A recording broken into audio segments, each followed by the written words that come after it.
டே big pass Tamil season 9 இன்னைக்கு எடுத்த உடனே ஒரு டாய்லெட் யூஸ் பண்ணதுல ஒரு பிரச்சனை வந்துச்சு. அதை பேசிட்டு இருந்தாங்க வியானா மற்றும் மற்றபடி அந்த கெமி அரோரா அந்த ஒரு கன்ஃபியூஷன் ஆயிடுச்சு. அதை பேசிட்டு இருந்தாங்க. அதை முடிச்சுட்டு வந்து கானா திவாகர் வந்து சும்மா உட்காந்து நாளைக்கு என்ன மாதிரி பண்ண போறீங்க அப்படின்னு கேட்டு ஆரம்பிச்சு அதில் போய் எந்த வடை தோசை இதுலயே பிரச்சனை, சாப்பாட்டுலயே வந்து பிரச்சனை முடிச்சு ஒரு ஃபைட் முடிஞ்சு 2 பேரும் தள்ளி விட்டுக்கிட்டு இருந்தாங்க. அப்புறம் வந்து என்னன்னா இதுக்கிடையில கிச்சன்ல வந்து என்னன்னா கோல் மூட்டி கனி அவங்க என்ன பண்ணாங்கன்னா போய் எஃப்ஜே கிட்ட போய் கோல் மூட்டி விட்டாங்க. அந்த மாதிரி பாரு போய் சாம்பாரை ஊற்றிட்டாங்க அப்படின்னு. அந்த சாம்பார் வந்து கொஞ்சோண்டு இருந்துச்சு, ஒரு ஸ்பூனுக்குள்ள வராது. அந்த அடியில் அதை கொண்டு வச்சிருந்தாங்க. இவங்க அதுக்குள்ள போய் போட்டாங்க அப்படின்னு சொல்லிட்டாங்களா.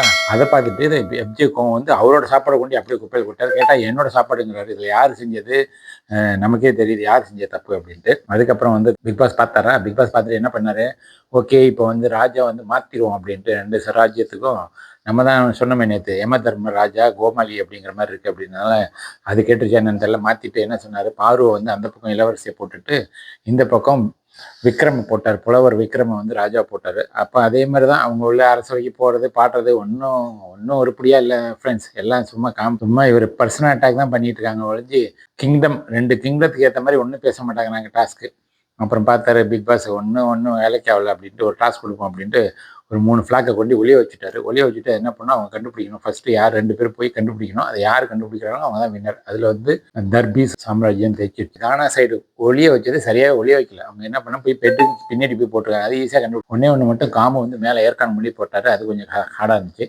பட் ஆனால் எஃப்ஜே செஞ்சது ரொம்ப சூப்பராக செஞ்சார். என்னன்னா அந்த துணியெல்லாம் எடுத்துட்டு கீழே போய் அந்த இதில் பெட்டுக்கு கீழே அதில் உள்ள ஒட்டி வச்ச டேப் வச்சு அதை கண்டே பிடிக்க முடியாது யாரும். ஸோ அது நல்லா இருந்தது. அதுக்கப்புறம் இதுக்கிடையில் அந்த டாஸ்க்ல வந்து அமைச்சர் வந்து பேசினாங்கன்னு ஒரு தனி வந்து என்ன சொல்லிட்டாங்க, இப்போ இளவரசியை போய் பார்த்து இளவரசி வந்து வாய மூடுன்னு சொல்லிட்டாரு அப்படின்னு அமைச்சர் எப்படி சொல்லலாம் அப்படின்னு ஒரு பெரிய ஆர்ப்பாட்டம் நடந்தது. அதில் வந்து திவாகர் வந்து கடுப்பாய் போய் எல்லாத்தையும் தூக்கி போட்டு போயிட்டாரு. எப்போதும் பாரு தான் செய்வாங்க, இன்னைக்கு அவங்க பிளேஸை ரீப்ளேஸ் பண்ணி அவர் தூக்கி போட்டு போயிட்டாரு. அது முடிஞ்சிட்டு திவாகர் போய் மைக்கிட்டு போய் இந்த மாதிரி உருவ கேலி பண்ணுறாங்க, இப்போ வினோத் அப்புறம் கனி எல்லாம் சேர்ந்து அப்படின்னு சொல்லிட்டு என்ன பண்ணாரு, போய் மைக்கிட்டு பேசுவாங்க. அவர் என்ன பண்ணுவார், எப்போதும் யாரும் பேசுறது லிசன் பண்ண மாட்டாரு. அதை பதிலடி கொடுக்குற மாதிரி கேமராவே திரும்பிடுச்சு. கேமரா திரும்பணும் ஓடி பார்த்தா அப்படியே ஸ்டன் ஆகி போயிட்டு அவருக்கு என்ன சொன்னது, இவ்வளோ பெரிய நோஸ் கட் ஆயிடுச்சு அப்படின்னு சத்தமெல்லாம் போயிட்டாரு. அப்புறம் கனி போய் அழுதுட்டு இருந்தாங்க. சும்மா நம்ம தலைவர் சபரி போய் சும்மா அப்படியே பார்த்துட்டு இருந்தார்.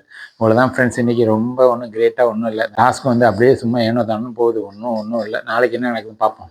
பாய்.